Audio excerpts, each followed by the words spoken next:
Salam para pemirsa, jumpa lagi dengan channel Jaga Malam. Bagaimana kabar Anda hari ini? Semoga Anda sehat selalu dan dimudahkan segala urusannya. Terima kasih kami ucapkan kepada Anda yang tetap setia mengikuti serial video inspirasi Jaga Malam. Pengaruh Nabi Isa atau Yesus terhadap sejarah kemanusiaan begitu besar hingga sekarang. Rasanya tak banyak orang yang akan mempertanyakan hal ini. Dalam perjalanan hidupnya, ia membawakan ajaran-ajaran dalam Alkitab Bible atau Injil. Ajaran agama Kristiani bahkan memiliki pengikut terbanyak di seluruh dunia, bahkan lebih banyak dari pengikut agama Islam dan agama-agama lainnya. Nabi Isa adalah nama yang diberikan oleh bangsa Arab, lebih tepatnya dalam penyebutan bangsa Arab. Untuk nama aslinya ada banyak pendapat. Sebagian menyatakan bahwa nama asli Nabi Isa berasal dari bahasa Ibrani, yakni Yesua, yang mana nama tadi merupakan kependekan dari Yehosua. Kemudian pendapat lain menyatakan bahwa nama asli Nabi Isa menggunakan bahasa Aramik, yakni Yesu dalam dialek Suryani Barat atau Iso dalam dialek Suryani Timur. Hal ini didasarkan pada sejarah hidupnya yang melakukan pelayanan untuk umat dengan menggunakan bahasa Aramik. Sedangkan nama Yesus yang digunakan oleh mayoritas umat Kristen merupakan turunan kata yang berasal dari bahasa Yunani, yakni Lesos. Terlepas pendapat mana yang benar, hanya sejarah yang tahu. Nabi Isa adalah seorang tokoh penting untuk tiga agama besar di dunia, yakni Islam, Kristen, dan Yahudi. Ketiga agama ini memiliki pandangan yang berbeda dan bertolak belakang satu sama lain. Walaupun tentu ada beberapa kesamaan dalam beberapa hal. Dan tentunya adalah sebuah kesulitan untuk merangkum pandangan ketiga agama besar tadi agar tidak menyinggung pihak tertentu. Namun karena pada masa sekarang ini, agama Kristen memiliki pengikut paling banyak di dunia, maka kami akan memulai pembahasan dalam video ini dalam pandangan agama Kristen. Meskipun begitu, kami juga akan membahas beberapa hal dengan pandangan umat Muslim, agar posisi kami tetap netral dan tidak berpihak, dan juga beberapa pandangan yang kami peroleh dari ceramah Dr. Zakir Naik. Oleh karenanya, untuk menghormati para pemeluk agama Kristen, mulai dari sini, kita akan lebih banyak memanggil nama Nabi Isa dengan nama Yesus. Sebelum kita memasuki pembahasan, perlu dicatat bahwa ukuran dari seberapa besar pengaruh seseorang dalam sejarah tidaklah dilihat dari seberapa banyak pengikut ajarannya ataupun agamanya. Hal ini perlu kami sampaikan agar tidak ada pertanyaan ke belakangnya tentang mengapa posisi Nabi Isa tidaklah lebih besar pengaruhnya dari Nabi Muhammad, yang mana pengikutnya tidak lebih banyak dari penganut agama Kristen. Hal ini disebabkan karena agama Nasrani tidak didirikan oleh satu orang, melainkan oleh dua orang, yakni Nabi Isa dan St. Paul. Berbeda dengan agama Islam yang didirikan oleh hanya satu orang, baik itu dari pokok-pokok syariatnya hingga teologinya dan penyebarannya. Karena itu, pengakuan jasa-jasa atas perkembangan agama Kristen harus dibagi sama antara kedua tokoh itu. Sementara untuk tokoh St. Paul sendiri, orang yang membuat agama Kristen menjadi sebesar sekarang ini, akan kita bahas pada video selanjutnya. Baiklah kalau begitu, mari kita masuk ke dalam pembahasan. Dalam ajaran Kristen, mengacu pada Injil Lukas dan Matius, Yesus dilahirkan dari seorang perawan suci di Bethlehem sebagai pemenuhan nubuat para nabi. Kelahiran dari seorang perawan suci telah menjadi salah satu ajaran yang konsisten dalam keyakinan Kristen Ortodok. Bahkan Injil Matius pun berulang kali mengutip Perjanjian Lama untuk mendukung keyakinan bahwa Yesus adalah Mesias yang dijanjikan untuk bangsa Yahudi. Kemudian menurut Injil Lukas pasal 1 ayat 31-38, Bunda Maria mengetahui dari malaikat Gabriel bahwa ia akan mengandung dan melahirkan seorang anak yang disebut Yesus melalui tindakan Roh Kudus. Lalu pada waktu Maria akan melahirkan, ia dan Yusuf melakukan perjalanan dari Nazaret ke kampung halaman Yusuf di Bethlehem. Tujuannya untuk mendaftarkan diri dari sensus yang diperintahkan oleh Kaisar Agustus. Tokoh Yusuf di sini adalah tunangan dari Bunda Maria. Dan ketika berada di sanalah Bunda Maria melahirkan Yesus. Dan karena mereka tidak mendapatkan tempat di rumah penginapan, maka ia menempatkan bayi yang baru dilahirkan itu ke dalam sebuah palungan. Dan dikatakan pula dalam Lukas pasal 2 ayat 8-20, pada saat kelahiran Yesus, seorang malaikat datang dan mengabarkan kelahiran itu kepada beberapa pengembala. Yang selanjutnya mereka pergi ke Bethlehem untuk melihat Yesus dan kemudian menyebarkan berita tersebut. Setelah mempersembahkan Yesus di bait Allah, Yusuf Maria, dan Yesus kembali ke Nazaret. Di masa kecilnya, Yesus tinggal di kota Nazaret, tepatnya di kawasan Galilea, di mana ia tinggal bersama keluarganya, yakni ibunya sang bunda Maria, saudara-saudaranya, kemudian Yakobus, Yoses, Yudas, Simon, dan saudari-saudarinya yang tidak disebutkan namanya. Meskipun begitu, nama-namanya tercatat dalam Injil dan sumber-sumber lain. Dalam riwayatnya, Yesus disebutkan berprofesi sebagai seorang tekton, yang mana menurut tradisi dipahami sebagai tukang kayu, tetapi dapat juga mencakup para pembuat benda dalam berbagai bahan, termasuk pembangunan. Menjelang awal masa pelayanannya, Yesus mengangkat 12 orang sebagai murid atau rasul, atau al-hawariyun dalam sebutan umat muslim.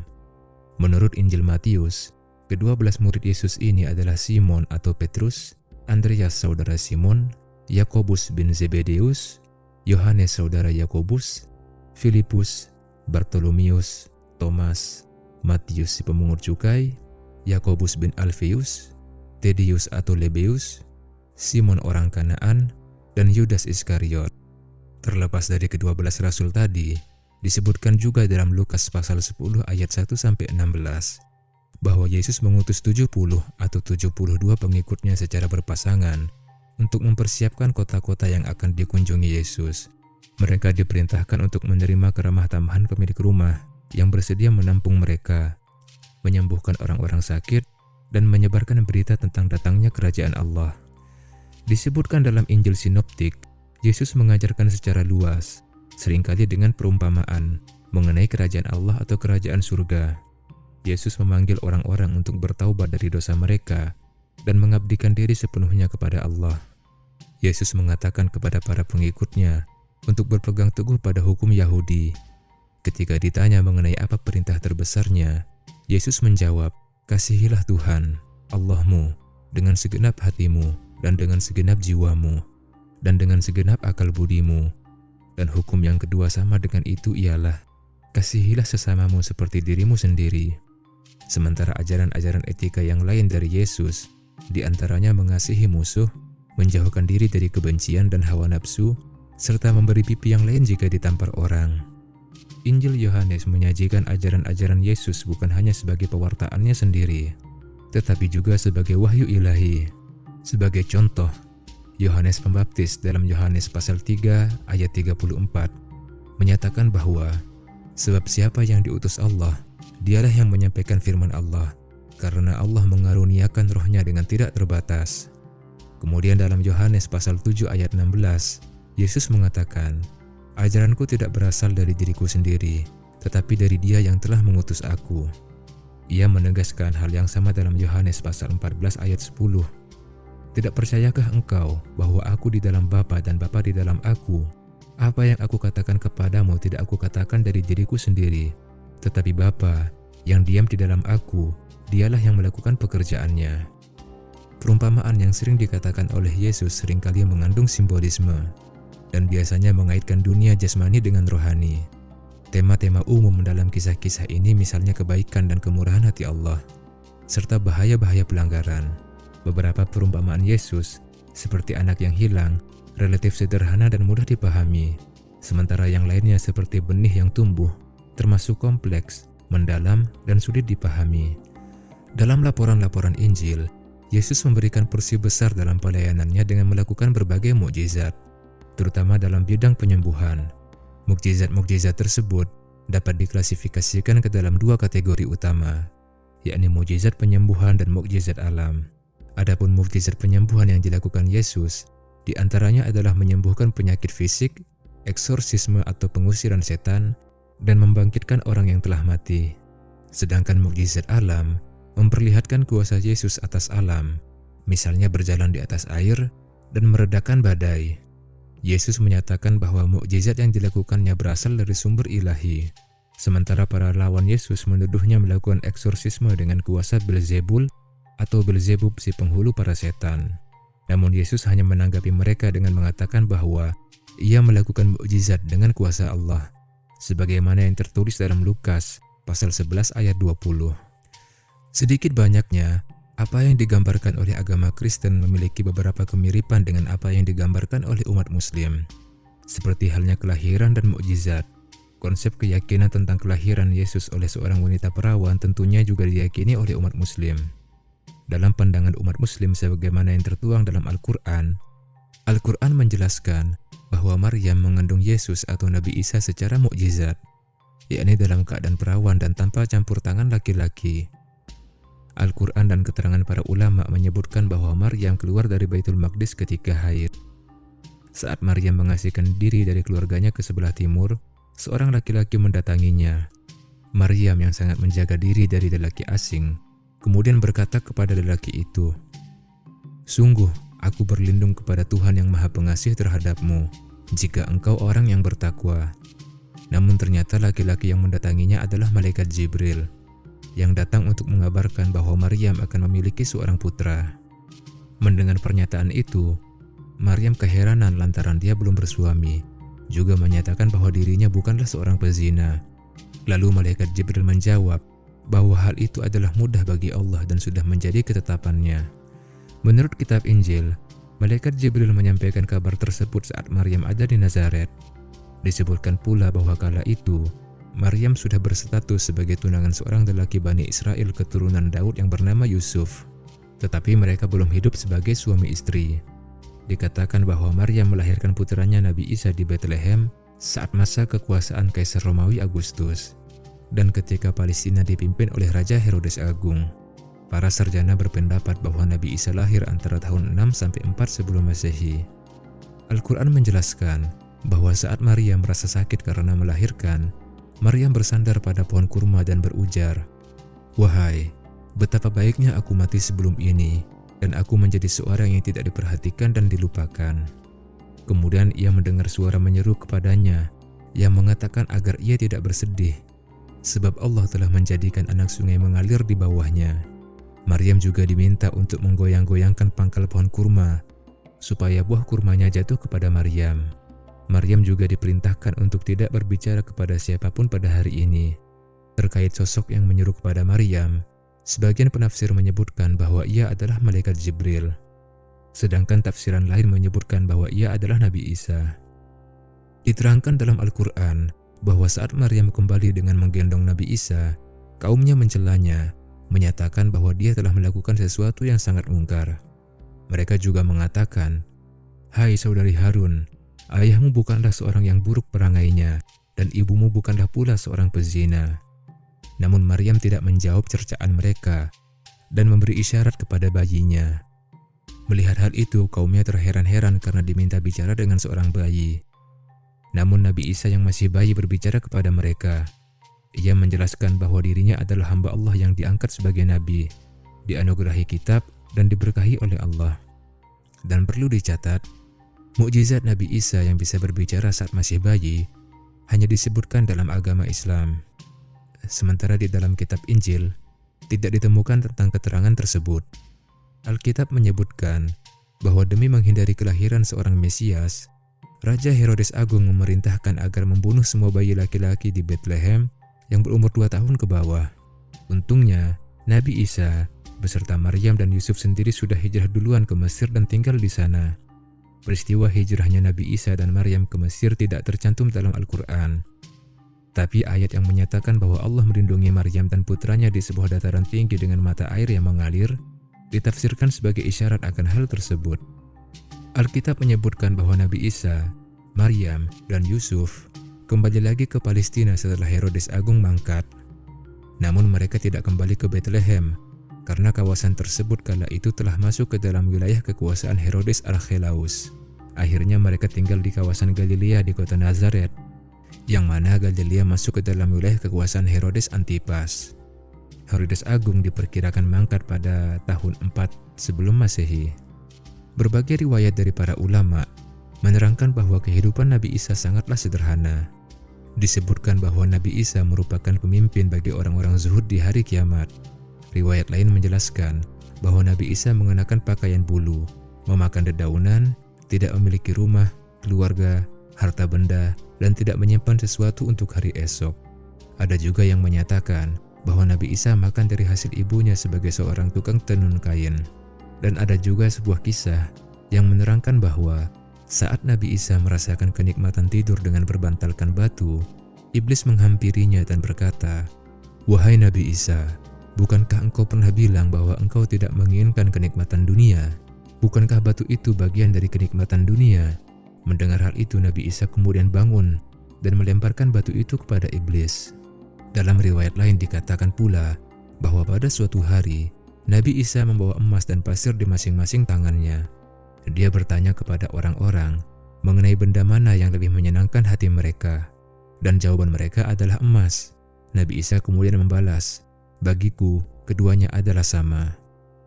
Berdasarkan penjabaran singkat tadi, dapatlah kita katakan bahwa Nabi Isa atau Yesus dalam perkembangan agama Kristen hingga sebesar sekarang adalah tokoh yang meletakkan dasar-dasar pokok gagasan etika, termasuk pandangan spiritual, serta ide pokok mengenai tingkah laku manusia.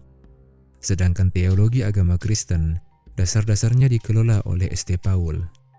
Yesus mempersembahkan pesan-pesan spiritual, sedangkan St. Paul menambahkannya ke dalam bentuk pemujaan terhadap Yesus. Lebih dari itu, St. Paul merupakan penulis bagian-bagian penting Perjanjian Baru dan merupakan penganjur pertama agar orang-orang memeluk agama Nasrani pada abad pertama lahirnya agama itu. Video tentang St. Paul akan kami upload pada waktu yang akan datang. Jadi, silahkan tekan tombol subscribe agar Anda tidak ketinggalan video terbaru dari kami. Baiklah, lanjut. Menurut Alkitab Bible, Nabi Isa terhitung berusia muda tatkala wafat, dan yang ditinggalkannya hanyalah sejumlah kecil pengikut yang tidak begitu banyak.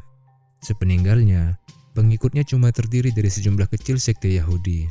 Barulah lewat tulisan-tulisan St. Paul dan kegigihan khotbahnya yang tak kenal lelah, sekte kecil itu berubah menjadi kekuatan dinamis dan menjadi gerakan yang lebih besar, baik dari orang-orang Yahudi maupun bukan. Dari situlah akhirnya tumbuh menjadi salah satu agama besar di dunia. Akibat hal-hal yang dilakukan oleh St. Paul, mungkin sebagian orang berpikir bahwa St. Paul seharusnya berada di posisi yang lebih tinggi daripada Nabi Isa dalam jajaran para tokoh sejarah yang paling berpengaruh. Meskipun begitu, amatlah jelas bahwa tanpa Nabi Isa, agama Nasrani tak akan pernah ada sama sekali. Kisah kehidupan Nabi Isa jika dikaitkan dengan Perjanjian Baru tentulah sudah tidak asing lagi bagi para pemirsa. Karena itulah tidak akan terlalu kita bahas. Dan seperti halnya para nabi-nabi sebelumnya, Nabi Isa memiliki personalitas yang luar biasa yang meninggalkan kesan mendalam dan tak terhapuskan begitu bertemu dengannya. Nabi Isa adalah seorang yang mempunyai daya karisma tinggi dalam arti yang sesungguhnya. Meskipun begitu, berbeda dengan Nabi Muhammad yang menggenggam kekuasaan agama dan politik di satu tangan, Nabi Isa tidak punya pengaruh politis di masa hidupnya ataupun di abad berikutnya. Kedua tokoh tersebut memang memiliki pengaruh yang tidak langsung dalam jangka panjang dalam perkembangan politik dunia. Namun Nabi Isa menyebar pengaruh sepenuhnya dalam ruang lingkup etika dan merupakan seorang pemimpin spiritual. Apabila pengaruh Nabi Isa hanya sebagai pemimpin dan pemuka spiritual, tentu saja tepat jika orang mulai mempertanyakan sampai sejauh mana gagasan spiritualnya mempengaruhi dunia. Salah satu sentral ajaran Nabi Isa tentu saja Golden Rule-nya. Kini Golden Rule-nya itu sudah diterima oleh banyak orang, terlepas apakah dia itu Nasrani atau bukan. Kita bisa saja berbuat tidak selalu atas dasar patokan itu, tetapi sedikitnya kita mencoba menelusuri jalurnya. Jika Nabi Isa benar merupakan perumus pertama dari patokan dan petunjuk yang sudah diterima sebagai hampir prinsip yang universal, bisa dipastikan dia layak sebagai orang yang paling nomor satu dan berpengaruh dalam sejarah. Tapi, fakta menunjukkan bahwa yang namanya Golden Rule itu sebenarnya sudah menjadi patokan yang jadi pegangan Yudaisme, bahkan jauh sebelum Nabi Isa lahir. Pendeta Hillel, pemuka Yahudi yang hidup 1 abad sebelum Masehi, secara terang-terangan mengatakan bahwa Golden Rule itu adalah patokan utama Yudaisme. Hal ini bukan saja diketahui oleh dunia barat melainkan juga timur. Filosof Cina Konghucu bahkan telah mengusulkan konsepsi ini pada tahun 500 sebelum Masehi. Juga kata-kata seperti itu terdapat di dalam Mahabharata, sebuah kumpulan puisi Hindu purba. Jadi, fakta menunjukkan bahwa filosofi yang terkandung di dalam Golden Rule telah diterima oleh hampir tiap kelompok agama besar. Namun apakah ini berarti Nabi Isa tak punya gagasan etik yang orisinil? Tidak juga. Pandangannya yang bermutu tinggi dan terang benderang dipersembahkan dalam Matthew, pasal 5 ayat 43-44 yang berbunyi, "Kamu dengar apa yang dikatakan, bahwa kamu harus mencintai tetanggamu dan membenci musuhmu. Tapi kukatakan padamu, kasihilah mereka yang telah mengutukmu, berbuat baiklah kepada mereka yang membencimu, berdoalah buat mereka yang menaruh dendam kepadamu dan menganiayamu." Dan kalimat sebelumnya berbunyi, "Janganlah melawan kejahatan. Jika mereka menampar pipi kananmu, maka berikanlah pipi kirimu juga." Pendapat ini bukan merupakan bagian dari Yudaisme di masa Yesus, dan bukan pula jadi bagian pegangan agama-agama lain. Apabila ide ini dianut oleh seluruh penduduk bumi, maka tidak akan ada yang ragu ataupun bimbang sedikit pun untuk menempatkan Yesus ke dalam urutan paling pertama sebagai tokoh paling berpengaruh dalam sejarah. Akan tetapi, fakta menunjukkan bahwa ide itu tidaklah meluas secara universal. Malahan, umumnya tak akan bisa diterima. Sebagian besar pemeluk agama Nasrani menganggap perintah cintailah musuhmu hanyalah bisa diterapkan di dalam dunia yang sempurna dan tidak akan bisa diterapkan di dunia tempat kita hidup sekarang ini. Umumnya ajaran itu tidak dilaksanakan, dan banyak pula yang tidak mengharapkan orang lain melakukannya. Ajaran Nabi Isa yang paling nyata adalah tetap merupakan semacam ajaran yang bersifat kelompok dan secara mendasar tak lewat anjuran yang teruji lebih dahulu. Demikianlah pembahasan kita kali ini. Bagaimana menurut Anda? Silahkan tulis pendapat Anda di kolom komentar. Tapi sebelum itu, kami ucapkan mohon maaf yang sebesar-besarnya bila banyak kesalahan dan kekurangan dalam video ini. Sebelum video ini kami akhiri, mohon dukungannya untuk menekan tombol subscribe, like, dan share. Dukungan Anda adalah semangat bagi kami.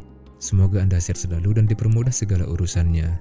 Sampai jumpa pada video berikutnya dan terima kasih. Salam.